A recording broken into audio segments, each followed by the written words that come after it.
Okay, I think we better start. Okay, here we go. Nehemiah chapter 2. I'm going to read to you just verse 9 to 20. It says this: Then I came to the governors of the province beyond the river and gave them the king's letters. Now the king had sent with me officers of the army and horsemen. But when Sanballat the Horonite and Tobiah the Ammonite servant heard this, it displeased them greatly that someone had come to seek the welfare of the people of Israel. Just to warn you, you're going to hear from them a lot this next few weeks. Those two characters, they come up, okay? Verse 11. So I went to Jerusalem and was there 3 days. Then I arose in the night, I and a few men with me, and I told no one what my God had put into my heart to do for Jerusalem. There was no animal with me but the one which I rode. It doesn't say which animal it was, just an animal. I went out by night by the valley gate to the Dragon's Spring and to the Dung Gate, and I inspected the walls of Jerusalem that were broken down and its gates that had been destroyed by fire. Then I went on to the Fountain Gate and to the King's Pool, but there was no room for the animal. Again, he's kind of being weird about the animal, isn't he? You think, could you specify anything here? He's just not into animals. Like, it's an animal, it's got 4 legs, it's an animal. That's all you need to know. It's like, I'm a builder, I'm not Stephen Fry. Just it's an animal, that's what it is. You think maybe he's a little bit ashamed? Have you got something to hide? Maybe he was riding an endangered species and he felt a little guilty about it. He came around Jerusalem riding a panda or a snow leopard. Then I went on to the Fountain Gate and to the King's Pool. There was no room for it to pass. Verse 15. Then I went up in the night by the valley and inspected the wall, and I turned back and entered by the valley gate, and so returned. And the officials did not know where I'd gone or what I was doing. And I had not yet told the Jews, the priests, the nobles, the officials, and the rest who were to do the work. Then I said to them, you see the trouble we're in, how Jerusalem lies in ruins, with its gates burned. Come, let us build the wall of Jerusalem, that we may no longer suffer derision. And I told them of the hand of my God that had been upon me for good, and also of the words that the king had spoken to me. And they said, let us rise up and build. So they strengthened their hands for the good work. But when Sanballat the Horonite and Tobiah the Ammonite servant and Geshem the Arab heard of it, they jeered at us and despised us and said, what is this thing that you're doing? Are you rebelling against the king? Then I replied to them, the God of heaven will make us prosper, and we, his servants, will arise and build. But you have no portion or right or claim in Jerusalem.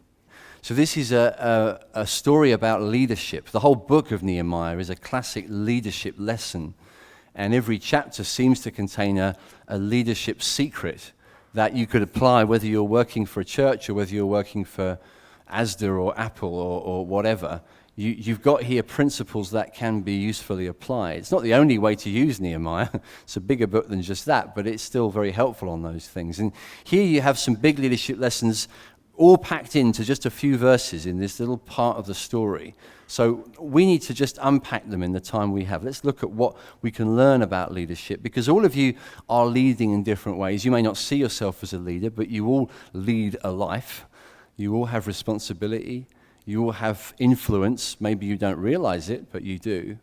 Some of you are leaders in church life. Some of you have ministries within the church. Some of you have leadership in your college, your university, your school, in your job, in the office where you work. Some of you, you're a teacher. Some of you, you're a senior teacher. You're a headmaster. You're a senior nurse. You're someone that's high up in your department, in whichever. Or maybe you think, well, that's not me. I'm a stay-at-home mum. Hello, that's leadership. That's major leadership. And if you're a dad, you're a leader. And so we should all be thinking, how can I learn about this from here? Nehemiah here has a few lessons. The biggest one to start with is wisdom. Wisdom. And you can see the wisdom in a very practical sense here. He has come to Jerusalem burning with a longing and a vision to get a job done. But as he says right there in verse 12, I told no one what my God had put into my heart to do. That's interesting. He's keeping it to himself for a stretch. And you might think, why? What was he doing? Well, you can see what he spends a while, especially one night, getting all the information for himself first. He sees it as wise and necessary in the process of winning people's trust and winning the leadership battle to be the most well-informed person about the project. If anyone's going to build those walls, they have to know those walls. They have to know the issues. They have to be aware of the problems and aware of the possibilities. They need to be looking at it carefully, wisely, from different angles. And this is sometimes an underplayed virtue when it comes to wisdom. But it's vitally important because, partly because we can miss it. So let me use a more relatively up-to-date example. Winston Churchill in the Second World War. Everyone remembers Churchill for the speeches and the visionary, inspirational, motivational quality of his speeches and his sense of purpose and the big picture that Churchill used to cast. But truth be told, he was far more rounded than that. And one of the things that we miss is that he actually deliberately set up a whole civil service department, a department of statistics. In the early stages of his premiership, as the war started, he deliberately carved out the funding and got the structure going, recruited for it, because he said, I want to be the most well-informed person about the war. He didn't want to just go on fumes. It's easy in leadership, it's easy in life to go on feel-good factors or feel-bad factors. It's very good to be carried along by the mood. And Nehemiah has a big enough and grand enough scheme to just be carried away by this sense of, well, it's all going so well. God seems to be with me. I've got the king to cough up the money and the resources. I've got this opportunity from him to go and work away from the palace, and it's going to go fine. And he's got perhaps even more excuses than we would have to just trust in sheer optimism, but he won't do that. He says, no, that's not enough for me. I'm going to look hard at the problem. I'm going to take time considering it, researching it. And I mean, Churchill did the same. He thought, I want to know everything about the war, the cold, brutal facts, so that when I say, we will never surrender, I don't say it as just a dreamer, but I say it as someone who knows the facts. It's important for us in every area of life to be good at getting hold of, hoovering up the information that's relevant to the tasks we need to do before we take rash decisions that actually we haven't got anything like the kind of breadth and backup that we might need to go forward with them. It doesn't mean that we don't have faith. Faith operates in the context of information. We know the facts. The facts might be bad, but you also know the fact that God is with you. But you need to know the bad facts as well as the great, glorious fact.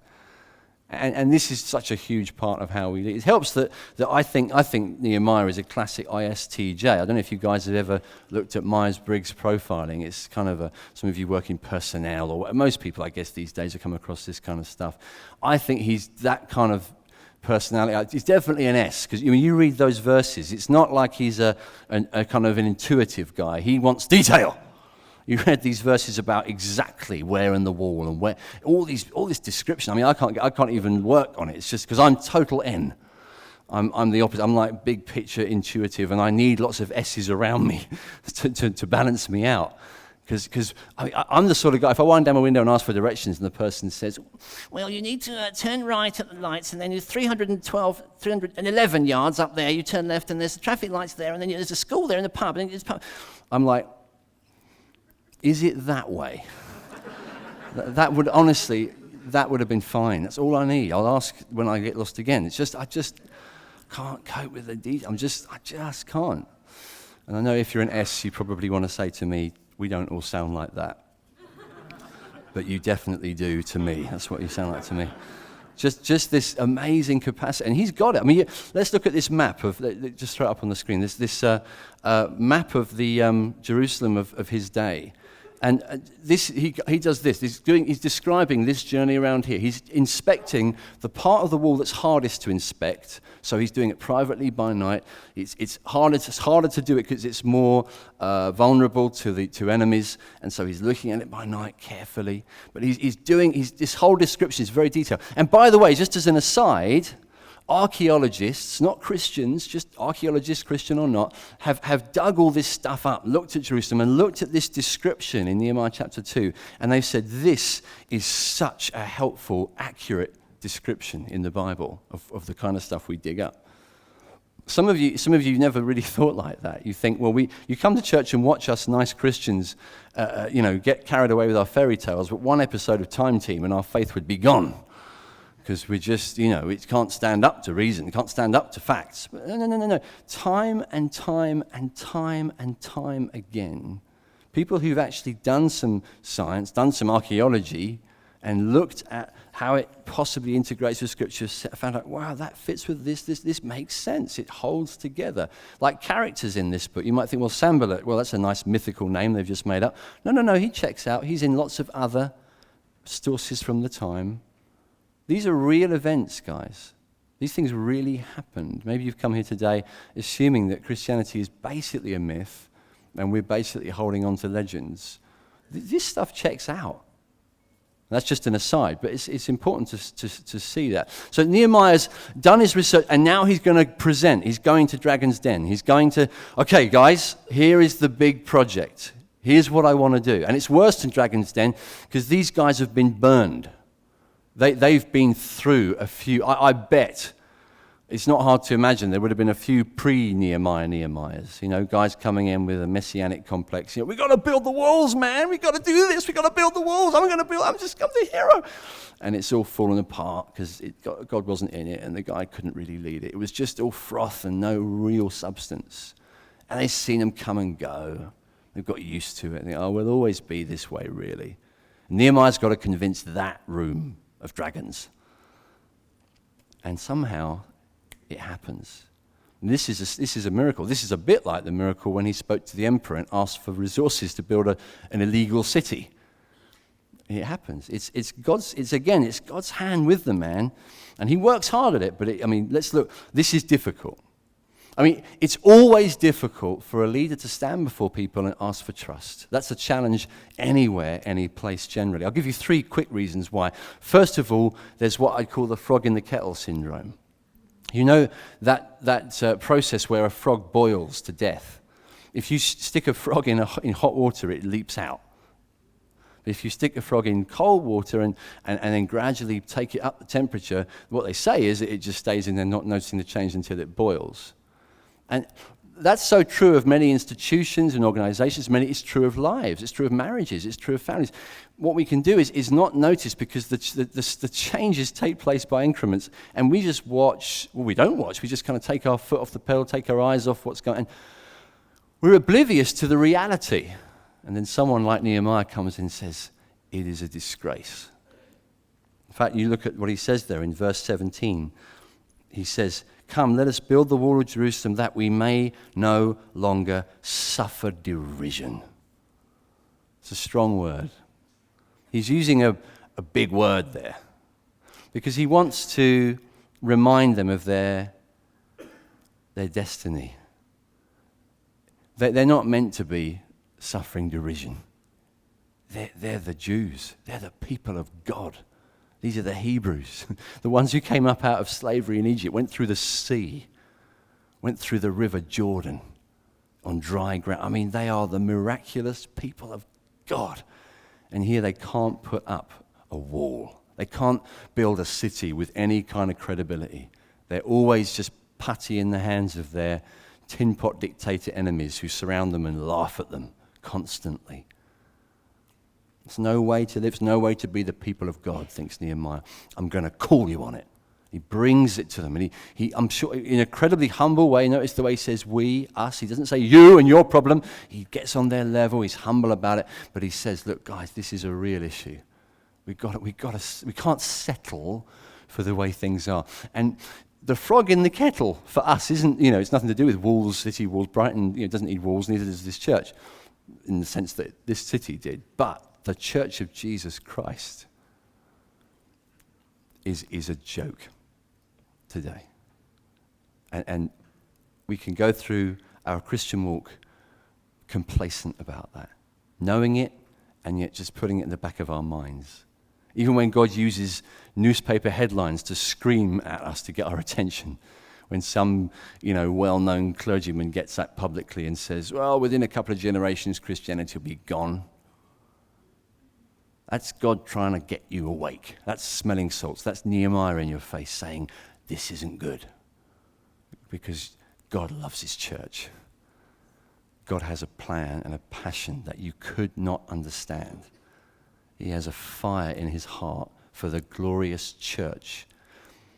He has a son, Jesus, who laid down his life for the church. And we say, well, I'm not really interested in the church. I'm not excited about the church. I'm kind of interested in Jesus. I'll tell you what, Jesus, he's not interested in anything but the church, it seems. You read the Bible, Ephesians chapter 5, verse 25. He loved the church and he laid his life down for her. Yeah, the church, with all our embarrassment, all our shame, all our double standards, hypocrisy, mistakes, bad PR, all the messes the church has made, even the bad, evil things the church has got itself tied up with. You think that would put him off? No, Jesus loves the church. The church. He's passionate about the building up of the church. He wants a glorious church, and he will have it. Nehemiah sees it. I want to be in on that. And he said, guys, we're part of something greater, even greater than our own lives. What we tend to do is we associate the word destiny with ourselves. I have a destiny. I want a personal destiny. What's my personal plan? What's the trajectory for my life? But the word destiny in the Bible, it's not so individual. It's not. You read the Bible honestly, you'll agree with me. It's not so much about you and your destiny and my destiny. It's kind of in there, but really, it's about the destiny of the people of God, the corporate destiny. And sometimes real mature Christianity means that we put aside our imagined personal destiny for the better of the destiny of God's people. So I want the best thing for Jesus' bride, and that's what I have the privilege to be part of, so I put my personal preferences aside. He's saying, look, guys, I want you to see it. I want you to get out of the kettle. Okay, second thing, quickly, I need to rush through. He's talking also, there's the three reasons why leadership is hard to follow. The second thing is simple anti-authority, that we don't like authority generally. Generally, as human beings, we're kind of selfish. We don't really want to be told what to do. We like our independence. And I think that's generally a little truer of Brightonians in the 21st century than it is of the average human being in history. We really like our space. We really like our personal freedom. We like our autonomy, and we don't want to be given any kind of authority. We've even been subtly trained, really, through the media, through culture, from an early age to be nervous of authority. I don't know whether it's parents, police, teachers, politicians. A general default position is to cast it off, to disrespect it, to distrust it, to assume the worst. Authority, I don't want that. This is one of the hard things for people who become Christians. People who become Christians from a classic kind of Brightonian background, what I find happens quite often is they meet Jesus Christ and they feel excited about him, and they want to follow him, and they think, oh, I want to be a Christian. And things go well until the first time someone comes into their life with a kind of what we would call spiritual authority. They come and say, well, look, I think God wants you to do this. Someone in the church, maybe a leader in the church, says to you, you shouldn't really be doing that. You shouldn't be living with your girlfriend. What? What? Who do you think you are? And I completely understand that that's how you feel, given the fact that you've grown in a culture that will not receive spiritual authority, but coming to Jesus means coming to spiritual authority. And you'll find that will happen again. You'll find there'll be times when you'll go, I've been I've been given a different line here. I'm being encouraged to follow when I'd rather follow myself, to conform to a standard when I want to just be a nonconformist. I mean, Brighton is nonconformist all the way down, isn't it? That makes it hard for Brightonians. It's very hard. Harder than a camel to go through the eye of a needle, than a Brightonian to enter the kingdom of heaven. Because it involves this weird thing of, what? Okay, I'll follow you. All right, I trust you. I know you love God, you love me, you want the best for me, and I think I'm persuaded by what you say from the book. Okay, I'll change my life. What? That's an attitude that doesn't come naturally to us, does it? I find it hard, you find it hard. It's essential. It's not just essential because it makes me happy to have lots of dainty, submissive people in my church, but because you need spiritual authority, like I do. We need to be submitted to God. We need to be submitted to one another. We need it to stay spiritually alive. What's the other option? Well, it's total isolation. That's all it is. It's just cutting ourselves off. It's just total self-survival. Jesus says, you can't have me on those terms. You come in completely or you can't come in. We don't find that easy. So people say, I love church until some idiot told me what to do.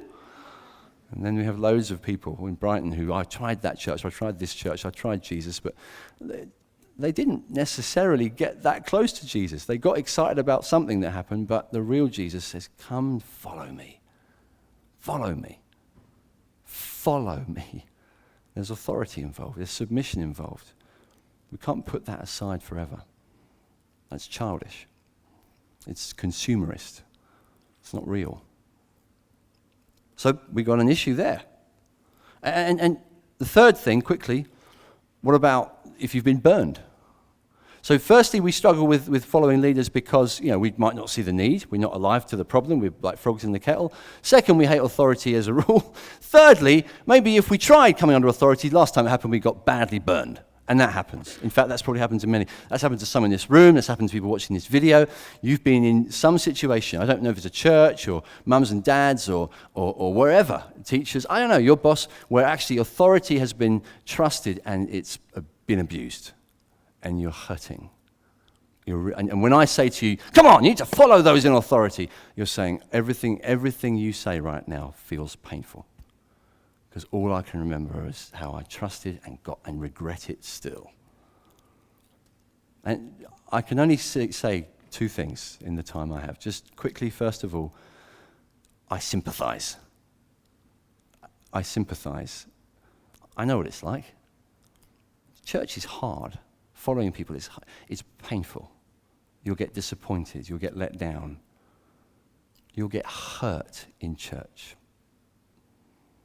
I do I've been there. I've lost friends, been gossiped against, had weird things. Just stuff that's painful. And you think, this guy's, no, we know. We as elders, we know what you're talking about. More importantly, Jesus sympathizes big time. But the second thing to say is, there's only one way forward, isn't there, really? You know that as well as I do. When the bullet has gone in, there's only one way forward. You can't just leave it in. I mean, you can, but that's dangerous, right? That's very dangerous. Some of you, maybe you've seen this literally. You've seen this literally in your own life. Or you've seen it in working in hospitals or something, or you've just seen it in films like I have, where it's like, I hate the thought that someone gets shot, and that's painful enough. And then they've got to go through the agony of having the thing yanked out. And that's so painful. When someone hurts you and you trust a leader and a leader that hurts you, and now I've got to forgive them. I've got to love them. I've got to just put this thing aside, keep no record of wrongs, always speak the best, think the best. You don't know what you're asking me to do. It's like yanking the bullet out. I'm saying, that's right, it is. But because you and I both know it can't stay in. If it stays in, it's more threatening. I don't want anyone in this room, anyone watching this, anyone to go on in a spiritual life where they're allowing the bullet of bitterness and unforgiveness and distrust to fester. it will take you to your grave. It will cut you off from all the things God wants to do. You've got to take the pain of it somehow, find grace for it. We can talk about that another time, but that's a big deal. So Nehemiah makes his big ask for these people. He comes with the request, and he's very brave about it. In chapter 2, verse 18, he tells them of the hand of God that's on him, has been on me for good, and also of the words that the king had spoken to me. And they said, let us rise and build. It's an extraordinary thing. When you think about it, it's a miracle. It's amazing. Because Nehemiah, what promise does he really have? And yet they follow him. And I find that happens a lot in the Bible. God seems to perform the miracle that seems unlikely when it comes to gathering people together.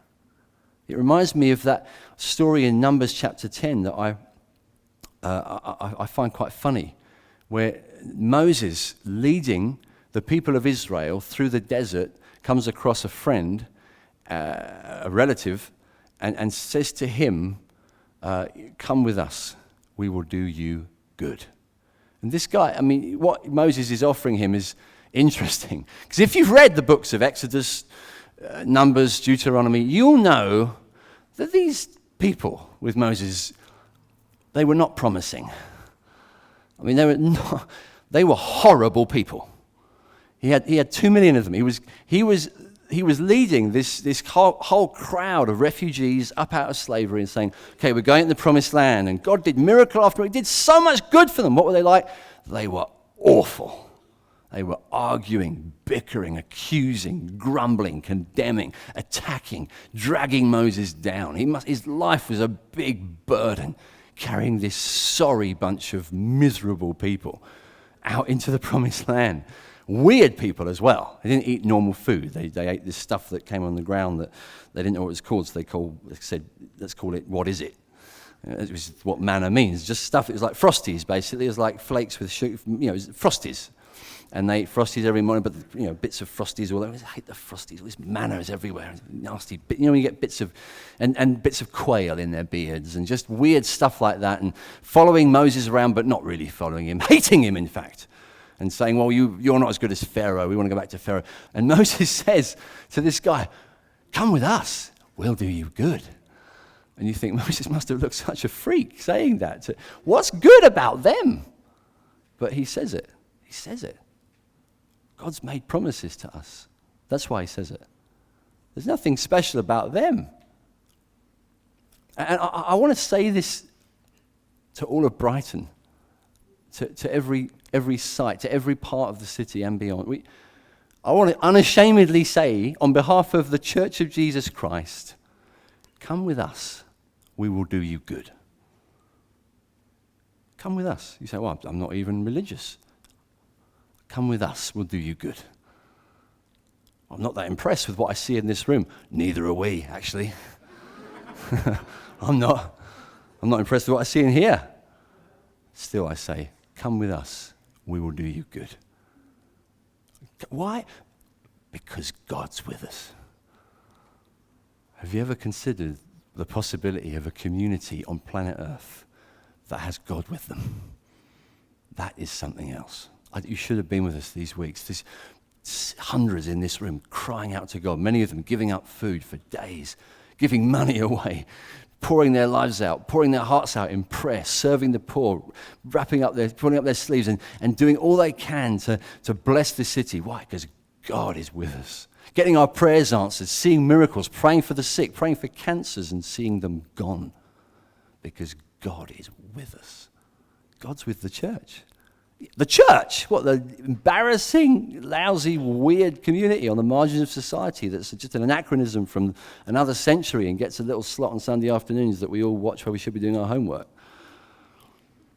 Yes, the church. Jesus loves the church. Jesus has a plan for the church. God sees the church filled, sizzling, bulging, exploding with potential. And not just potential, but promise.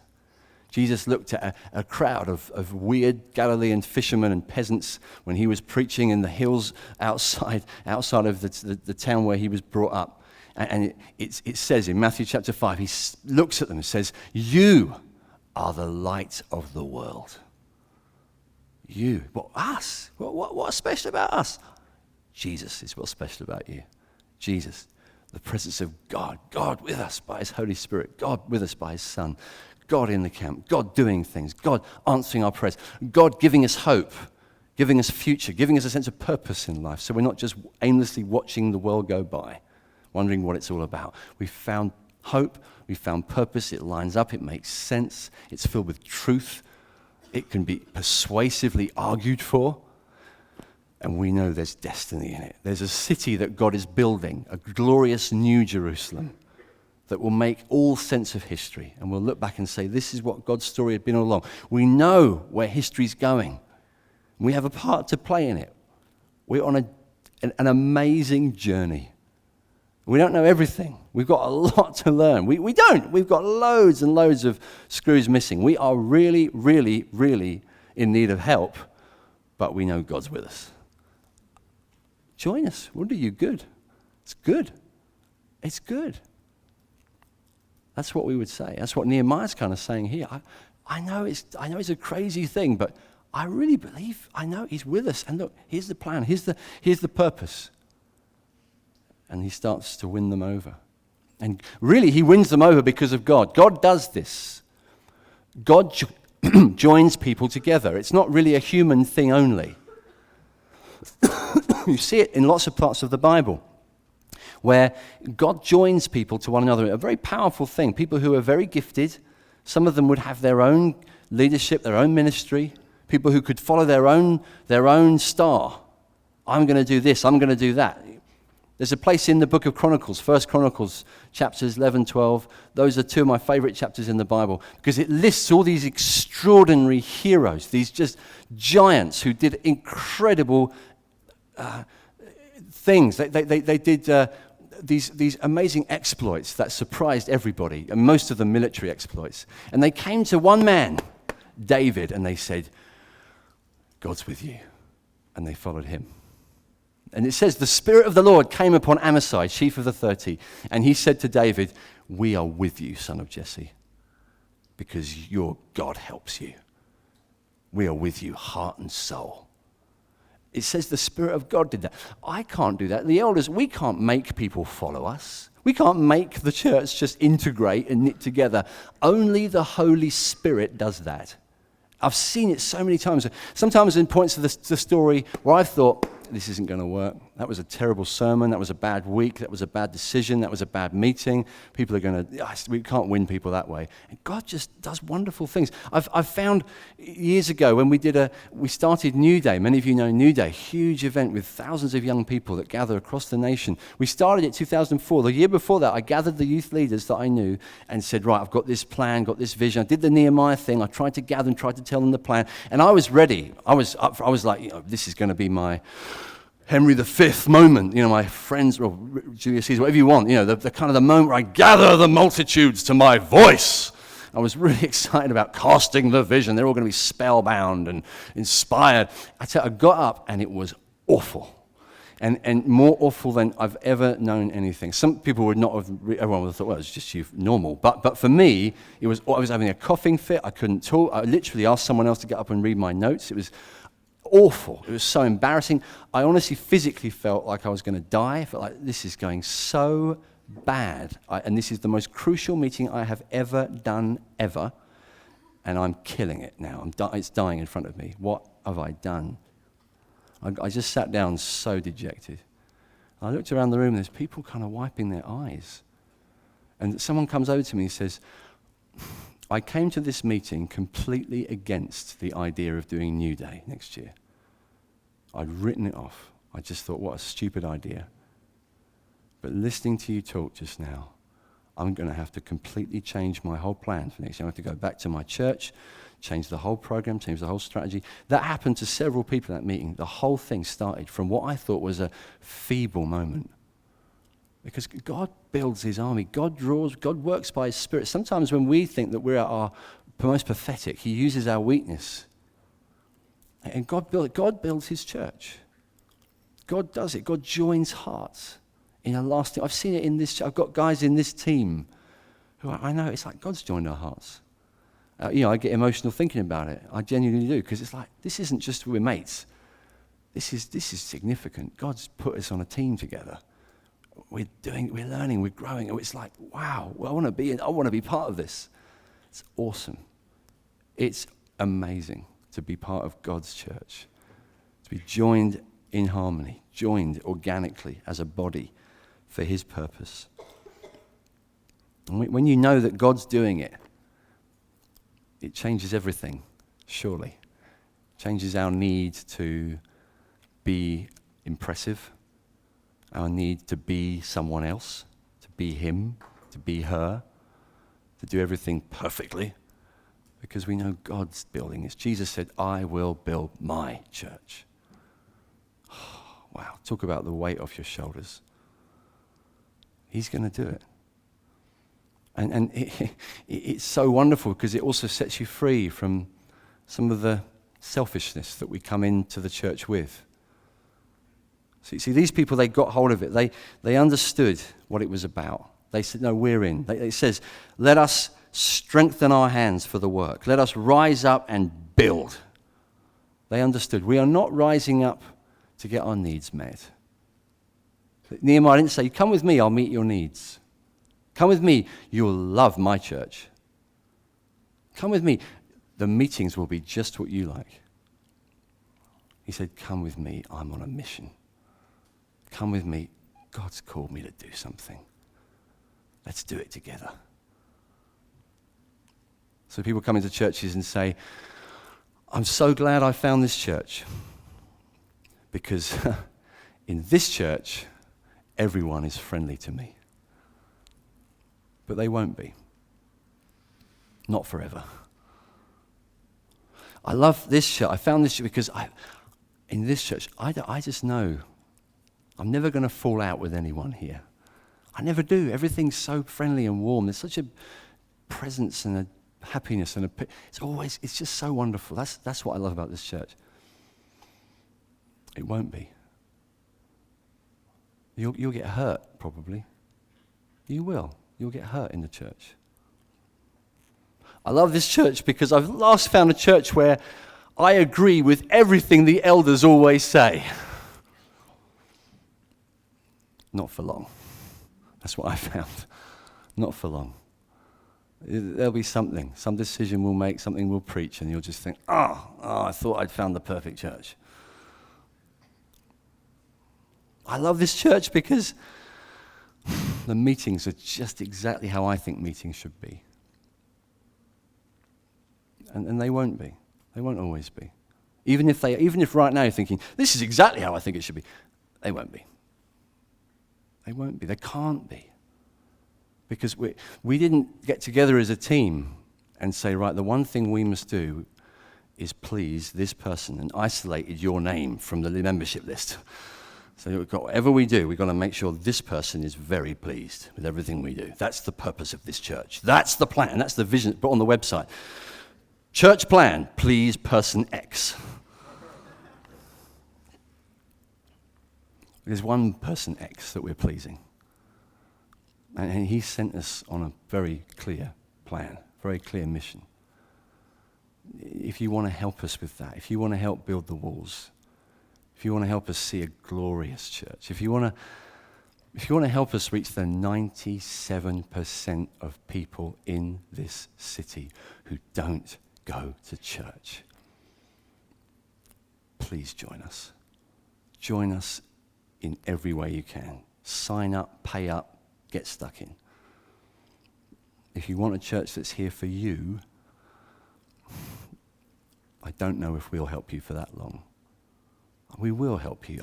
Get me right. I want to help. We want to bless you. We love you. We want to serve you. But the best way we'll serve you is recruiting you. Because you don't need a hospital. You need an army. You need brothers and sisters. You need a barracks. You need purpose. Jesus made you like that. You'll get bored getting your needs met week after week. You'll just get tired of it. It won't be enough for you. Jesus will be calling you and calling us on and on and on. Because he's seen that city on a hill. He says it can't be hidden.